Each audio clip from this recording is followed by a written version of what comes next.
सोचिए, अगर किसी खुले मैदान में हजारों लोग खड़े हों और अचानक बाहर निकलने का हर रास्ता बंद कर दिया जाए, एक पल की भी चेतावनी न मिले और अगले ही पल गोलियां चलने लगें। 13 अप्रैल 1919, बैसाखी का दिन। अमृतसर की गलियों से लोग मेले और सभा के लिए निकले थे। किसी को अंदाजा हक नहीं था कि यह दोपहर इतिहास की सबसे खून से भरी दोपहर बनने वाली है।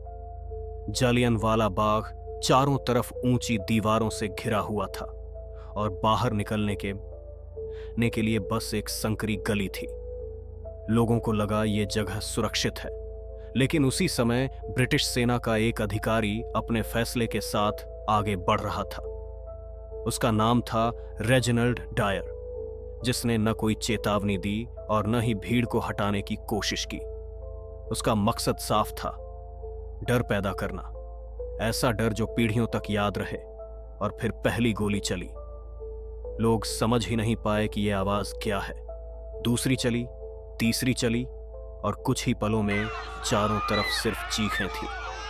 भागने की कोई जगह नहीं थी, छिपने को कोई कोना नहीं था। हर गोली सीधे तीर के बीच उतारी जा रही थी। कुछ लोग दीवारों पर चढ़ने लगे, कुछ गोलियों से पहले ही गिर पड़े। कुछ लोग कुएं में कूद गए क्योंकि वहां गोलियां नहीं पहुंच रही थीं, लेकिन वहां पानी नहीं था, सिर्फ अंधेरा और दम तोड़ती सांसें थीं।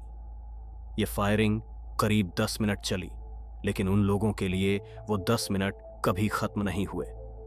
जब गोलियां रुकीं तो न कोई मदद आई, न डॉक्टर और न ही इंसानियत। घायल लोग पूरी रात तड़पते रहे और सुबह जालियांवाला बाग की जमीन लाल थी।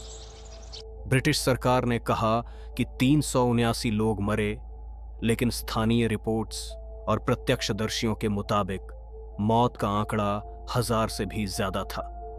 सवाल ये नहीं है कि कितने मरे, बल्कि ये है कि सच को इतने सालों तक छुपाया क्यों गया।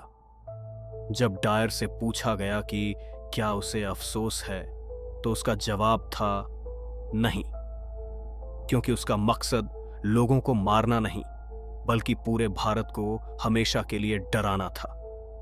आज जालियांवाला बाग शांत है, लेकिन अगर आप ध्यान से सुने तो ये दीवारें आज भी गोलियों की आवाज सुनाती हैं।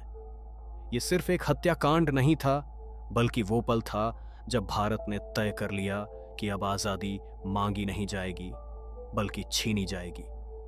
और सवाल आज भी जिंदा है, क्या दुनिया ऐसे अपराधों से वाकई कुछ सीख पाई है?